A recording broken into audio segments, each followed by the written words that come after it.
오늘 저는 인공지능의 불확실성의 시대에 국가가 기계가 아닌 유기체가 되어야 한다는 메시지를 전하고자 합니다.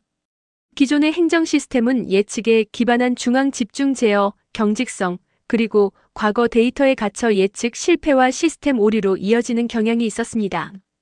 그러나 우리는 이제 미래를 예측하기보다는 어떤 상황에도 유연하게 대응하고 회복 탄력성을 가지며 자율적이고 현장 중심적인 실시간 피드백을 통해 적응해 나가는 새로운 행정 패러다임으로 전환해야 합니다. 20세기 합리적 행정의 꿈은 무너졌습니다. 막스 베버의 관료제는 계산을 통한 통제를 약속했지만 우리는 2008년 금융위기, 브렉시트, 코로나19 팬데믹처럼 내일의 위기조차 예측하지 못했습니다. 아무리 정교한 알고리즘이 소수점 셋째 자리까지 계산한다 해도 현실은 블랙스완이라는 예측 불가능한 사건들이 지배합니다. 과거 데이터에 기반한 예측은 구조적 변화 앞에서 그 무력함을 드러냈습니다. 이제 행정의 성공 요인은 미래를 정확히 맞히는 예측에서 어떤 미래에도 흔들림 없이 적응하는 대응으로 이동해야 합니다. 행정의 성패는 얼마나 정확히 예측했느냐가 아니라 예측 불가능한 상황에 얼마나 신속하게 반응하느냐에 달려 있습니다. 그렇다면 관료들은 왜 틀린 지도라도 움켜쥐는 걸까요? 여기에는 세 가지 주요 원인이 있습니다. 첫째, 불확실성의 공포입니다. 불확실성은 행정적 마비를 일으키며 예측 모델은 비록 틀릴지라도 심리적 안정과 행동의 정당성을 제공합니다. 둘째, 관료적 방패입니다. 예측은 책임 회피의 수단이 될 수 있습니다. 예측된 정책이 실패하면 외부 충격 탓으로 돌릴 수 있지만 예측 없이 실패하면 직무유기로 간주될 수 있기 때문입니다. 셋째, 제도적 관성입니다. 예산 편성과 법안 통과 등 기존의 시스템은 확정된 숫자를 요구하며 존재하지 않는 확실성을 강요합니다. 사회는 시계와 같은 선형적인 기계가 아니라 복잡한 유기체, 즉 복잡계입니다.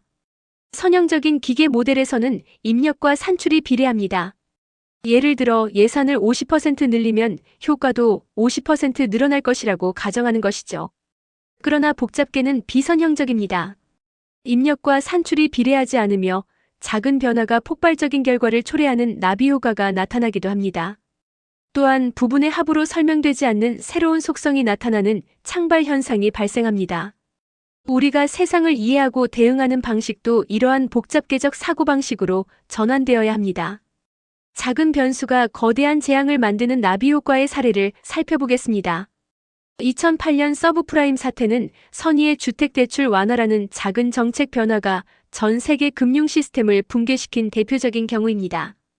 또한 코브라 효과라는 흥미로운 사례도 있습니다. 코브라 개체 수를 줄이기 위한 포상금 정책이 오히려 코브라 사육을 유발하여 개체 수를 늘리는 역설적인 결과를 초래했습니다. 이러한 사례들이 주는 핵심적인 통찰은 초연결 사회에서 변수를 고립시키는 것은 불가능하다는 것입니다. 다른 모든 조건이 동일하다면이라는 가정은 현실에 존재하지 않으며 작은 정책 변화 하나가 예측 불가능한 결과를 가져올 수 있습니다. 데이터는 때로 우리를 배신합니다. 나심 탈레브의 칠면조 오류는 이를 명확히 보여줍니다. 칠면조는 1000일 동안 주인이 자신을 사랑한다고 믿으며 만족도 99.9%의 삶을 삽니다.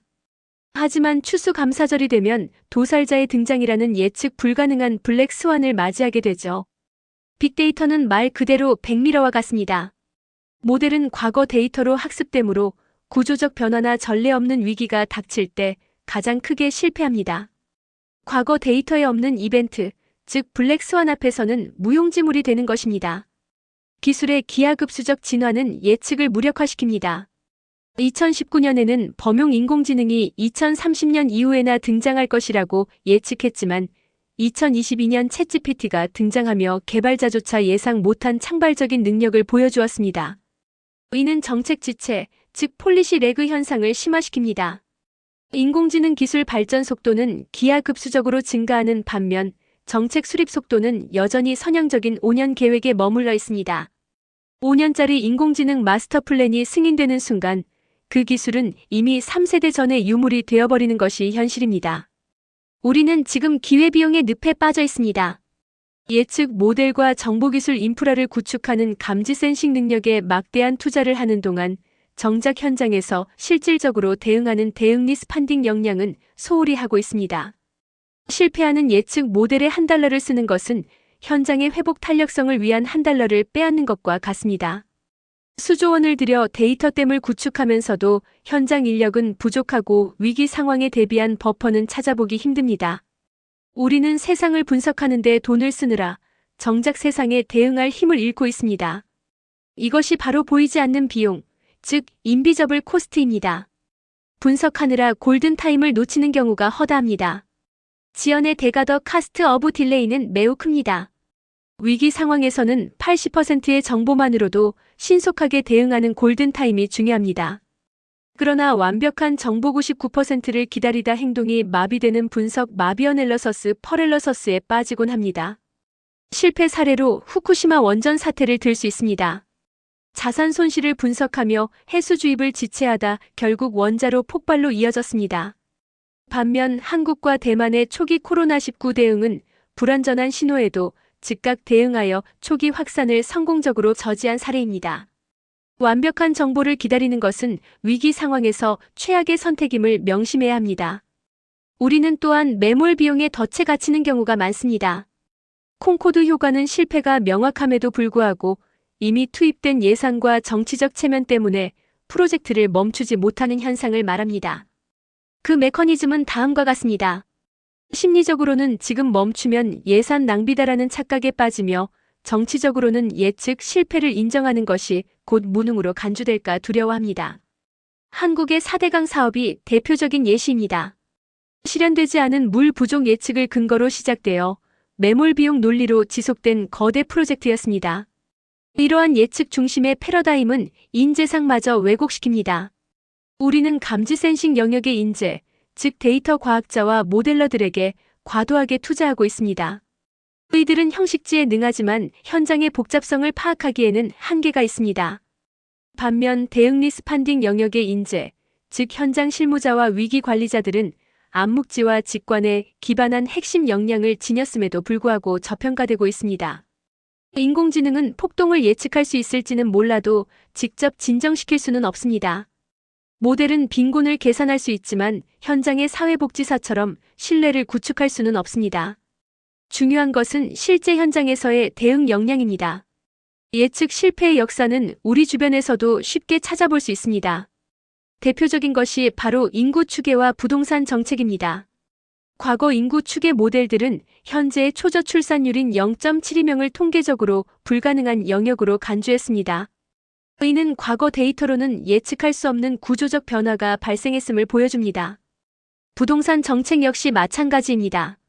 시장 예측에 기반한 20여 차례의 대책은 인간 심리, 특히 FOMO, 즉 놓칠까봐 두려워하는 비선형 변수를 놓쳤습니다. 여기서 얻는 교훈은 계획은 특정 수치를 맞추는 것이 아니라 어떤 수치가 나오더라도 유연하게 적응할 수 있도록 설계되어야 한다는 것입니다. 이러한 문제의식 속에서 우리는 새로운 대안을 모색해야 합니다. 바로 대응 중심 행정학입니다.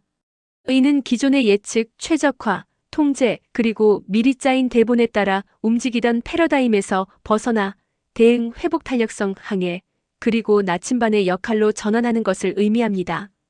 핵심 철학은 명확합니다. 미래를 맞추려고 애쓰지 마십시오. 대신 어떤 미래가 오더라도 능동적으로 대응할 수 있는 준비를 갖추는데 집중해야 합니다. 대응 중심 행정학을 위한 4가지 전략적 원칙을 제안합니다. 첫째, 만족화 SATISFICING입니다. 최적의 해답이 아닌 충분한 해법을 택하고 정확성보다는 속도를 중시해야 합니다. 둘째, 시나리오 플래닝입니다. 하나의 공식적인 예측에 의존하기보다는 복수의 미래 시나리오를 준비하여 다양한 상황에 대비해야 합니다.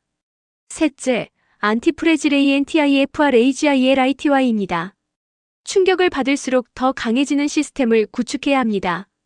이를 위해 분산과 권한 이양이 필수적입니다. 넷째, 정직한 소통 어너스티입니다. 모른다는 것을 인정하고 투명하게 소통함으로써 신뢰를 구축해야 합니다. 저신다 아던 전 뉴질랜드 총리의 리더십이 좋은 예시입니다. 쏘아진 화살을 쫓지 말고 활을 움직여야 합니다. 예측은 20세기의 편안한 환상이었으며 대응은 21세기의 고단하지만 현실적인 생존 전략입니다. 우리는 깨지기 쉬운 통제 중심의 국가에서 충격에 강한 안티프레질한적인 국가로 나아가야 합니다. 다음 시간에는 시스템 설계를 위한 구체적인 방법론에 대해 더 자세히 살펴보겠습니다. 경청해 주셔서 감사합니다.